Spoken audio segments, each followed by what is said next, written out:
Shalom, Bapak Ibu, selamat siang. Perkenalkan, nama saya Opi, kalau yang belum kenal. Hai Ibu. Saya termasuk domba yang sedang dalam menjalani proses reparasi ya Win ya. KKS itu kan kayak bengkel kalau Winnie bilang. Dimana banyak banget pemikiran-pemikiran saya yang salah selama ini gitu. Oleh sebab saya nggak kenal Tuhan gitu. Yang saya anggap itu benar gitu. Ya banyak yang Tuhan bongkar gitu. Dan bongkarnya itu menyeluruh. Nggak bisa kita minta parsial. Tuhan bongkar aku di bagian berkat aja ya. Tuhan bongkar aku di bagian kesembuhan ya, atau kerinduan apapun yang kita pengen gitu. Nggak bisa, bongkarnya itu harus servis yang paling gede itu apa? Servis besar ya, kalau mobil ya. Nggak bisa cuman sedikit-sedikit aja. Yang saya mau share pada kesempatan hari ini adalah pemahaman saya yang berubah memandang sebuah relasi. Dulu saya itu kepikiran relasi ini bentuknya begini nih Bapak Ibu. Tuhan menciptakan aku. Tuhan menciptakan kamu. Atau mungkin saya pakai analogi suami ya, karena yang paling setiap hari saya berhubungan ini suami kan ya. Tuhan menciptakan suamiku. Kita bersatu dalam sebuah pernikahan. Di mana saya itu beranggapan, selagi ada komunikasi yang baik dengan saya dan suami saya, ada panah bolak-balik nih, makna komunikasi nih maksudnya. Everything is good. Karena orang dunia bilang, asal ada komunikasi yang baik dengan pasangan, pernikahanmu akan baik-baik saja. Tapi ternyata segitiga relasi ini salah. Salahnya adalah ternyata panah bolak-balik ini sumber konflik Bapak Ibu. Karena kita saling memaksakan ekspektasi kita dengan pasangan. Saya pengen suami saya mengerti isi hati saya. Suami saya juga pengen kamu yang gini-gini gitu dong. Tapi ekspektasi itu didasarkan pada kehendak jiwa kita. Ini sumber konflik ternyata ini. Tadi sebenarnya kita nggak janjian ya Bu, tapi aku tuh mau ngomongin Mazmur 139 ayat 16. Besti, suami kita ini bukan kertas putih. Dia itu adalah pribadi utuh di mata Tuhan. Tadi Bu Ana bilang hari-harinya sudah tercatat dalam gulungan kitab. Dan aku memandangnya selagi dia bakal anak. Jadi dia udah punya destiny sendiri, siapa kita memaksakan suami kita harus menjadi ABCD sesuai yang kita mau. Dan ini sumber perceraian dan konflik di antara rumah tangga, segitiga yang salah ini. Memang kadang-kadang istri itu kejam ya. Saya membuli diri sendiri ya, karena kan gak fair kalau saya bilang suami saya yang kejam. Jadi lebih baik saya yang membuli diri saya sendiri.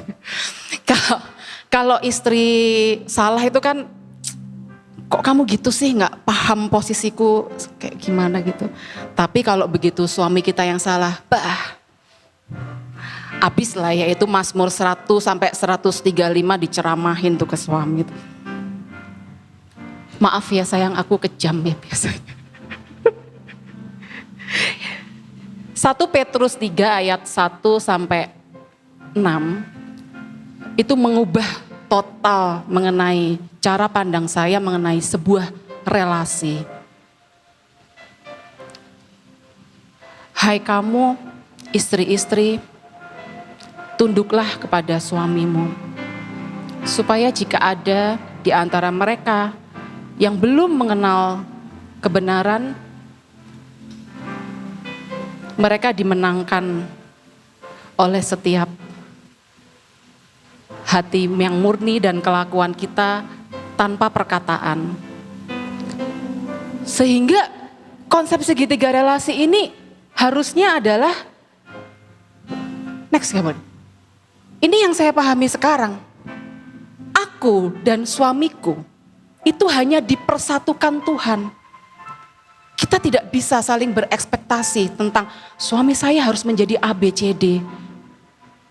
Itu nggak bisa, karena kita hanya dipersatukan Tuhan. Masing-masing pribadi ini harus mempunyai hubungan dengan Tuhan. Dan panahnya bolak-balik. Nggak bisa kita nodong Tuhan, Tuhan jadikan suamiku ABCD. Oh tunggu dulu, itu kerinduanku bukan nak. Kalau itu bukan kerinduanku, kau nggak bisa paksakan itu. Tapi kalau itu kerinduanku, jawabannya mungkin bisa, oke, aku akan selesaikan, aku akan berbicara padanya. Dan dia akan meresponi setiap kata-kataku. Panahnya bolak-balik suami. Atau bisa juga responnya Tuhan, ya nak sebentar, tunggu ya. Jadi betapa mahalnya relasi aku dan Tuhan. Aku dan Bapa harus sungguh-sungguh terkoneksi dengan akurat. Gak bisa terkoneksi cuma 90%. Yang ada frustasi Bapak Ibu kalau cuma terkoneksi setengah-setengah. Karena ketika kita menyampaikan, tapi ketika Bapak bicara, kita berisik. Jadi Bapak gak bisa ambil alih situasi relasi dengan seseorang yang kita kasihi. Mahal relasi ini. Makanya Bu Ana bolak-balik bilang, kok Bu Ana khotbahnya 3 kabel terus sih? Ya karena itu juga gak lulus-lulus kita. Benar. Gak lulus-lulus. Jangan bosan ya Bu. Cewer. Kalau saya boleh kasih bobot ya. Kabel kebenaran itu bobotnya 80%. Karena kabel damai sejahtera dan sukacita itu secara otomatis akan keluar, akan nyolok. Kalau kabel nomor pertama itu kita kerjakan dengan akurat. Kita baca, kita renungkan, dan kita kerjakan. Percuma Bapak Ibu, kita pergi ke hamba Tuhan yang terkenal dengan urapan yang kata orang dunia ABCD. Percuma kita ngerti tentang ilmu kekristenan. Kalau kita hanya ngerti tapi kita nggak kerjakan, akibatnya koneksi ini akan ada yang error. Koneksi aku dengan Tuhan. Koneksi aku dengan Tuhan ini benar-benar membuat hidup kita itu menjadi mudah. 1 Petrus 3 ayat 1 sampai 6 itu terjadi dalam hidup saya. Saya nggak perlu effort berkata-kata. Saya nggak perlu effort menunjukkan hubungan saya dengan Tuhan atau apalah. Tuhan sendiri yang ambil alih situasi atas hidup saya. Dengan orang-orang di sekitar saya yang terlibat dalam segitiga relasi ini. Bu Ana, Pak Cahyo, saya mau buka suatu rahasia. Karena memang ini harus saya buka hari ini. Izin ya, bos saya nih yang ini nih.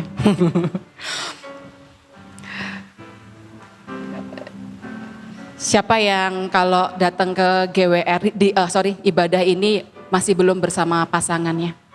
Saya boleh. Bapak Ibu, saya juga dulu jomblo kalau ibadah. All by myself. Jadi ketika lihat Bu Ana sama Pak Cahyo datang itu, saya iri sebenarnya.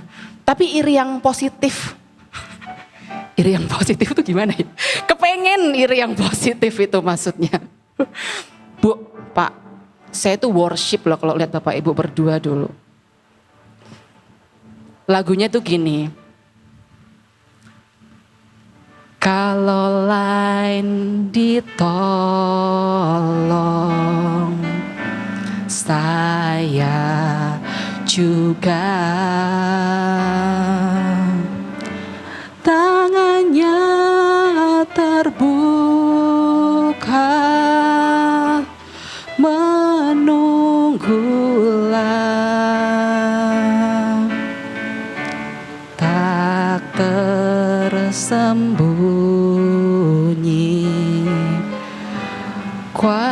kuasa Allah.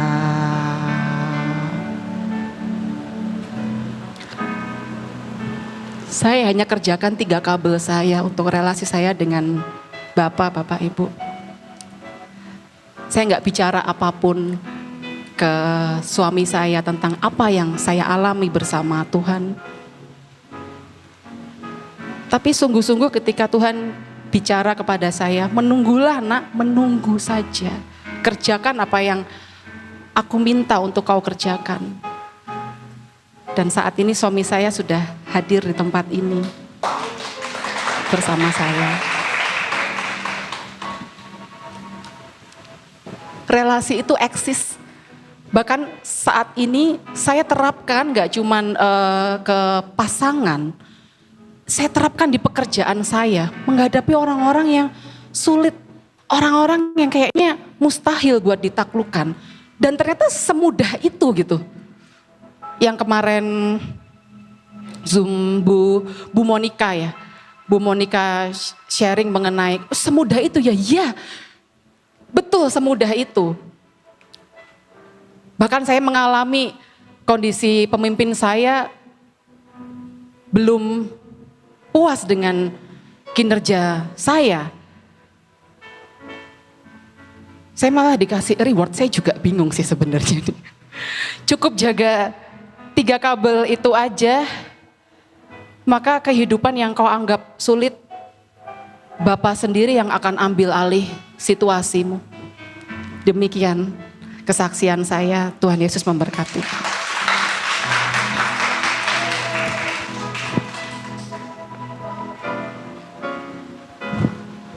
Ini buah dari KKS, salah satu buahnya, ya. Dia mengalami pembaharuan. Suaminya sini. Dulu dia kalau ibadah sendirian, jomblo katanya. Tapi ada suaminya, tapi jomblo. Sekarang bersama-sama bekerja buat kerajaan surga. Ada buahnya. Kalau Bapak Ibu mempercayai setiap apapun yang saya sampaikan, ada buahnya. Pengen seperti ini? Pengen seperti ini? Kalau yang lain ditolong, saya juga tak tersembuh